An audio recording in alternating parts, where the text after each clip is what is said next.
Okay. Hey guys, welcome back to the Frank Driscoll Show. We have special guest Sevin Murdock here, who is absolutely amazing. She did 19 deals when she was 19 years old. She is on pace to modestly double that. It's actually quite a bit more, and she is absolutely dominating her social media space. And it's such a pleasure to have you on the show. You know I've been looking to get you on here for a few months. It's been a while, Frank. And, honestly, the real hang up has been the fact that the laptop that I've been using for forever, because I'm just so obstinate on buying a new one until recently, it was like 10 years old. So Okay. the technology just was not quite there. But I'm Okay. happy to be here. So thanks Look, for having me on. I really appreciate it. She is also the current Miss Colorado Springs as well. And, I mean, she's got so many tips I think we're going to be able to share and help the users out there just to help dominate. So let's first kind of go through what got you into real estate, what got you into being your own entrepreneur and really doing this. Well, I've always wanted to be my own business owner and entrepreneur. That's always been the goal. Some kids, they grow up, they want to be a doctor or an astronaut. I always wanted to be on Forbes 30 under 30 and be my own entrepreneur. So I actually started my first business when I was 9 years old. And so that was fun. But quite honestly, what got me into real estate when I was in high school, so my junior year, I was going to school from 7 to noon every day, and I was working 4 jobs. Wow. Yeah. And one of those jobs was working for one of my family's general contracting companies. Now, at that time, that company was just residential painting. But by the time the end of my senior year rolled around, I had eliminated 4 jobs, like the 4-job thing. And I was going to school from 7 to noon, same hours, but I was running that painting company. And by the end of my senior year, I had actually taken that residential painting company and blown it up to a residential general contracting company and created a sales team of about 6 to 8 people, just depending, expanded it out into multiple divisions, was looking at franchising it. And I quite literally, Frank, woke up one day and I was just like, I'm going to love my life so much more if I'm not working with family. And I also understood the value of paving your own path to success. It's so much sweeter. And even though I had worked my butt off for, everything that I had achieved through my family's companies, and worked side by side with all the crews and done all the books and everything, I knew that my mommy and daddy started the company. So no matter how much I ever grew that business up, it would never truly be credited to me. So I decided to put myself through real estate school and transition myself out of that very established company, give up this incredible silver platter and walk away and be broke for a little while. Yeah, it was quite the ordeal. So, I wanted to still be around general contracting because I love it. I've grown up with it. It's one of my favorite things. I think being Barbie the Builder is so fun. So I actually, to start working for a semi-custom home builder, and it was so boring. To being stuck in the sales office all the time. And it was the first thing that I thought about every morning. And the last thing that I thought about every night was I just don't want to be here. This is not me. I missed the hunt, right? Mm-hmm. So I decided to jump into resale. And, the dream is to ultimately be able to couple the two of them together at some point. But resale was really hard at first. It was very, very challenging. But I found a really good way to go ahead and combat that and be successful in the industry. Awesome. So look, I love the fact that you wanted to make it on your own, that you were extremely successful, chose to give that up to do something that you felt you could take credit, you could build on your own and have that own success without having kind of handed to you by mommy and daddy, right? As you said. Okay. Right. That kind of entrepreneur spirit, if you will, is what I think that I've seen in you that help drives you. So, I mean, to me, that wanting to really be the best and make it on your own is so powerful. And there's so many entrepreneurs out right now that are listening that want that same success, that don't want it necessarily to be things handed to them. So I love it. So, okay. So while you're doing this and you're getting into resale and now you're into this side, what was it like starting out and how did you have so much success for your first year? Oh my gosh. So starting out, I started out at a very large brokerage. I was on a team. And, I thought that I needed to be a part of one of these massive, mega monster brokerages, right, to be successful and have the name standing behind me, just as a lot of people really do.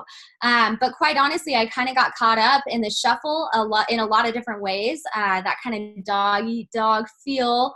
And I was drowning. I was living off savings. I had been living off savings to put myself through real estate school and get all my licensing and everything activated and pay my bills and everything. My family was pissed at me. Like there was no going back to say, Mom, I need help, right? Dad, help. So I had to figure out a way to make it work. And I knew that the first thing that I needed to do was actually find a different brokerage, something that had a more conducive learning environment for me. And I knew that I had to work twice as hard and educate myself twice as much as anybody else. Because guys, when I got into this business, I was a teenager. Okay. I was pretty much freshly graduated from high school. So hi, I'm a teenager. I've never done this before. Not for myself, not for anyone else. But let me help you with one of the largest transactions of your life. It's not the best sales pitch. So I knew that I had to figure out a way to go ahead and actually establish my credibility. And I knew that I didn't have money to spend on marketing, and I didn't have enough time to sit there and cold call the amount of people that I needed to reach, because I knew that I was going to appeal to a very small demographic of people. So I started social media marketing as soon as I moved over to my current brokerage. And I literally just started going live. I started going live with a bunch of random real estate facts, things that people need to know, things that other brokers need to know, things that you might want to know if you're one in a million, just anything and everything. And in return, I was able to reach a very, very large network of people in a very, very short period of time for free, simultaneously build my credibility. And quite honestly, that Facebook Live social media marketing is the only reason I am sitting here talking to you today. It actually is true. And I mean, it's so remarkable, the journey, that you didn't have money, you didn't have like the age and experience on your side, and you wanted to win. So you had to create that extra avenue to appeal to the demographics that would honestly take you serious, so you could provide value for them. And you found that niche, and you just exploded, and you've gained massive following right from that, and continue to get deal after deal. I mean, I see those posts, I see those success stories. I see you with clients and stuff like that, and it's awesome. Every time I see that success, I mean, it just inspires to know your story, because we talked earlier a few months ago, and to know where you've come from, and then kind of now that it's just growing at remarkable rates. What would you tell someone right now that's, let's say, watching this, that wants to get into social media, but is a little shy, maybe, they're not sure what to say or what to do? What kind of advice would you give them if they're looking to kind of, have the same kind of success, but aren't as confident as you are? Well, my number one rule with social media marketing, and quite honestly, just marketing in general, having previous experience running a sales team, leading a sales team, right? I was in charge of 8 people, right? To have them actually go out and sell and bring work in. And the number one rule that I had then, and I still have now, is don't be a salesperson. You never want to be a salesperson. But if you're an educator, you shift, right? If you can learn how to educate to sell, you will always sell. But if you are just simply a salesperson, you will never get there. Social media marketing, just like any other type of marketing, it truly is all about consistency. If you're not going to be able to hold yourself accountable to stay consistent, it's not going to work for you. And then as far as Facebook Live goes, I see a lot of people trying to utilize this tool, right? I see a lot of people going live, and in the first 5 to 10 seconds of any of their videos, I know if it's going to work for them or not, just based off from the video do or don't have, if they're trying to sell me something or if they're trying to educate me, and if they are the equivalent of staring at a blank wall or not, right? If you are not confident in what you have to say, you cannot expect consumers to be confident in you. And if you are boring, if you're the equivalent of staring at a brick wall, you can't expect anybody to watch you either, right? So those are just a couple of the basic rules that I live by when it comes to social media marketing through Facebook Live. Now, take us on your journey. Those are great tips. And guys, there's so much. I love the consistency. That's such a key. And then really getting out there and planning and, doing it every day, of course, doing as much as possible, but then having good things. I like where you're not just trying to sell them. We're trying to educate them and help them out. And then make it entertaining, have something that people would want to watch and not just click away from immediately. Right. Right. Where has that evolved? I've seen it, but where do you think where you started doing this at the beginning and now where have you stepped up your game too? Because your following just gets massive, every day it seems like it's just more and more people that you're reaching. What are some more intermediate advanced tricks that you've been doing that's really helped? So, really starting out, I was just kind of the random girl on your news feed that was going live to the people that I was friends with. And my privacy settings were very, very strict, right? Because I don't want a bunch of creepy people harassing me on Facebook. And I know that that's a problem that a lot of people have, whether you market through social media or not. They're out there. They're going to find you. But I noticed my network expand even more when I actually eliminated all of those privacy settings and dealt with the creepy weirdos, because my content became more shareable, right? When I opened up those privacy settings, all of my friends' friends and their friends and anyone who commented on my stuff or liked my stuff, it suddenly was appearing on their newsfeed. So that's a huge tip and trick for you guys to be able to do, is go ahead and open that up. But not only do I educate the consumer, the person looking to buy, sell, or invest in real estate, but I'm also looking to educate the broker, because let's be honest, we've all been caught up in a transaction with an incompetent broker, right? And a big majority of what I try to do and aim to do is actually raise the bar, right? I want to set a higher standard of service. So we actually have more educated consumers and we have more competent brokers who are willing to actually do their job. You'd be surprised how many brokers are in business that are quite honestly half-assed. And so my goal here is to actually just help and share and build others. And if we can make that a mutually beneficial thing, people realize that and they catch on to it. So I saw a huge shift in my marketing when I actually started to get really creative with what I was doing and the content that I was building and putting out there. And when that content got really creative, the little following that I had built really started to share it out, and it started to be shared out into large groups on Facebook. I'm talking like 100,000 people in these groups, and then my following just continued to grow. And I have probably the same amount of real estate brokers as I do consumers reaching out to me for advice, right? And that is beautiful. I love that. Well, great. Look, that's so remarkable. And I like that you're trying to actually improve the community and enhance it, make it better, as well as expanding your reach. What would you say, and it could be just what you spoke on, would be one of your greatest aha moments where you really, because of this, you broke out and you know that now like you're going to have massive success as a result? What would be like the single biggest thing that you could point to? I don't know if I have one single big aha moment, especially one that's not super recent, because I feel like I was able to establish a pretty solid foundation as to sales and marketing through running that company, right?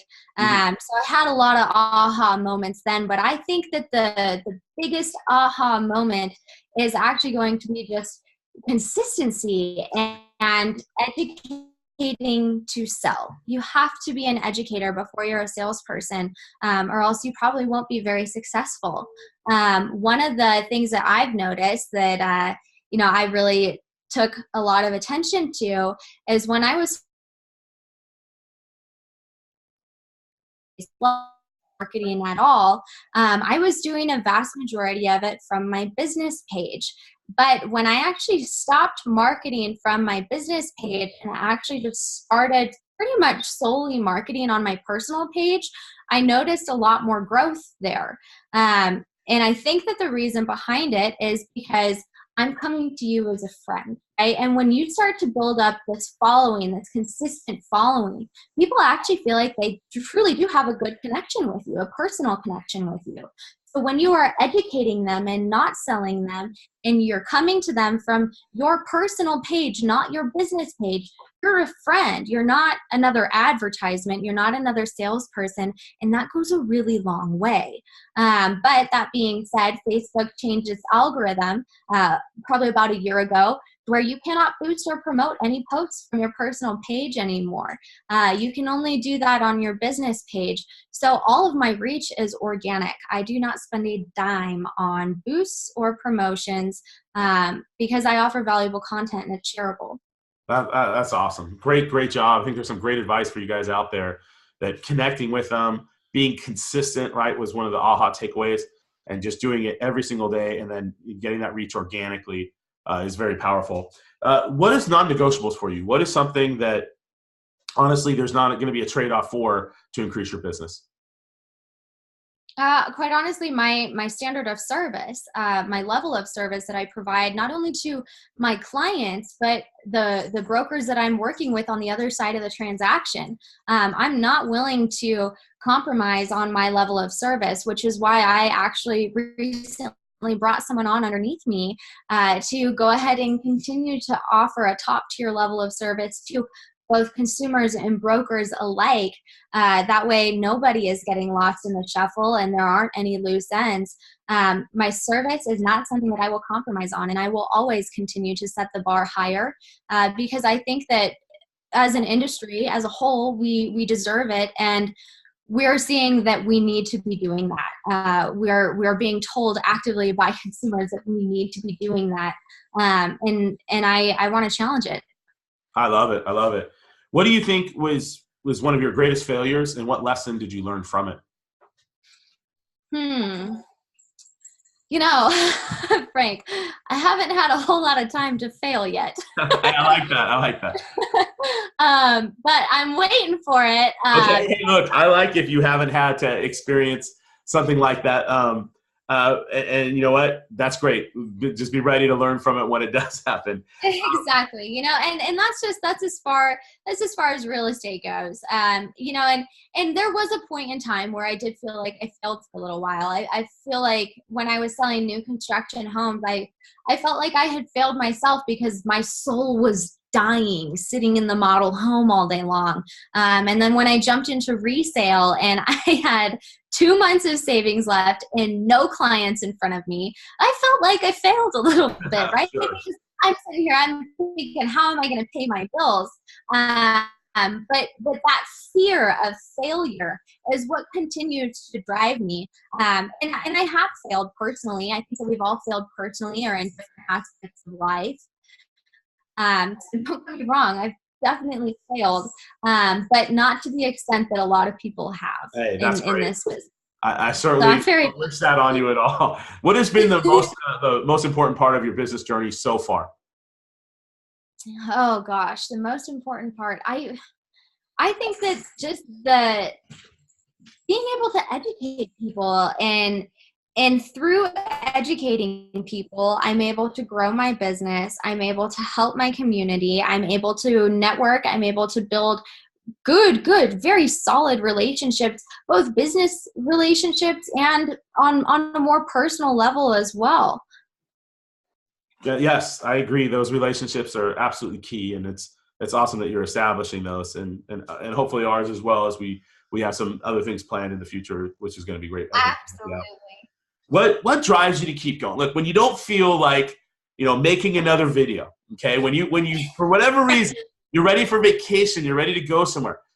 Right. What helps you to keep going and do that consistency? Because there's a lot of people that start off and are doing it, right? And they'll make that content for a little while, but then after like 21 days, 10 days, 14 days, it's hard for them to keep going.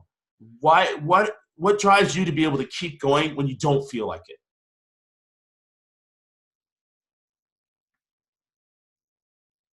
Absolutely. And that's a fantastic question. It really is. I don't think that I would wake up in the morning if I didn't have an opportunity to deliver.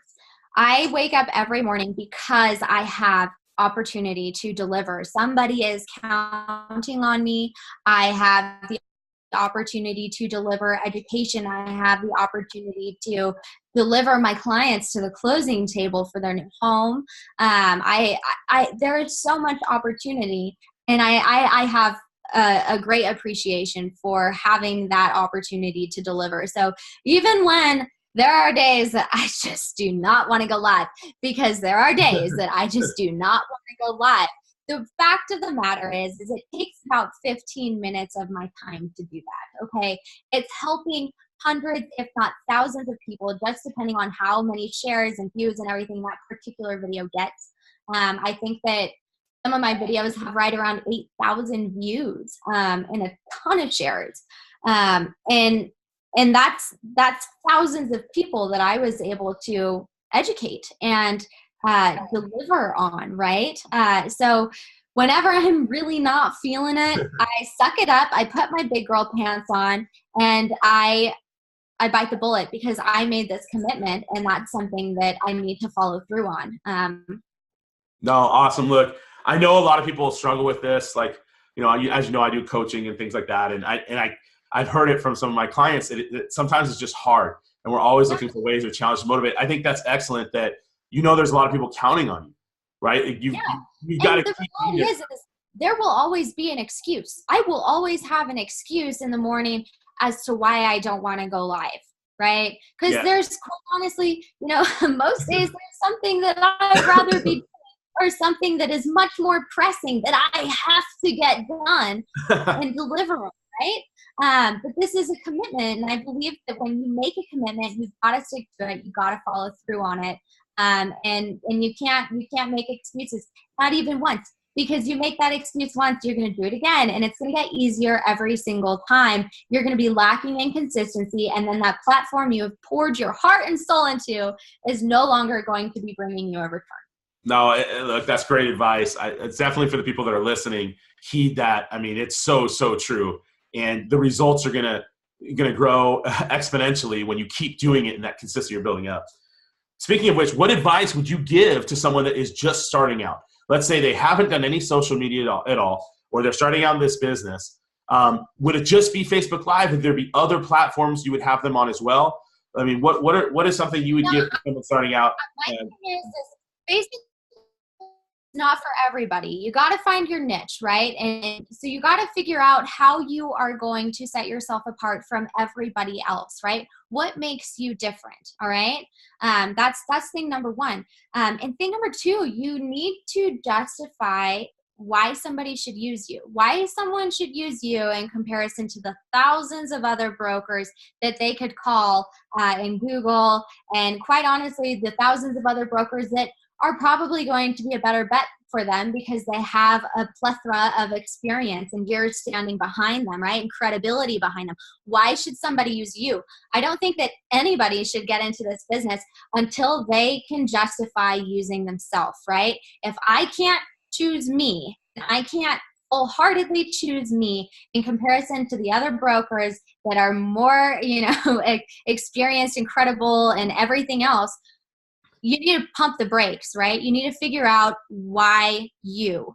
And if you can't answer that, hold your horses, right? Because I see so many people getting into this business. And I always say, when I was going through real estate school, about halfway through real estate school, because, I think everyone, when they start real estate school, they're like, hey, this is going to be easy. I just am going to put my sign in somebody's yard and they're just going to call me. And that's not how it works. Halfway through real estate school, I realized how important your sphere of influence is. And I took a minute and I looked at my sphere of influence.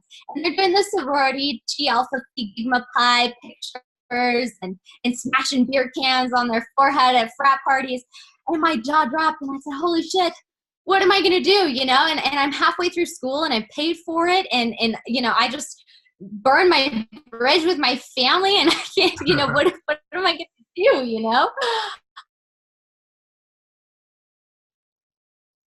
school and figure out what your strong points are. We all have them. Figure out what yours are and figure out how you are going to actually turn your flaws, right, your weaknesses into your strengths. I think that they're only present if you don't embrace them, right? Look at Batty Winkle. I don't know if you guys have ever heard of Batty Winkle. She's that very scandalous grandma that does all the crazy weird party stuff and whatever. Grandmas should not do that, but she's different, okay? And because she's different and because she embraces being old, I can't do social media marketing all the time because I'm not a millennial, right? No, you absolutely can. You just have to play on where you feel you fall short.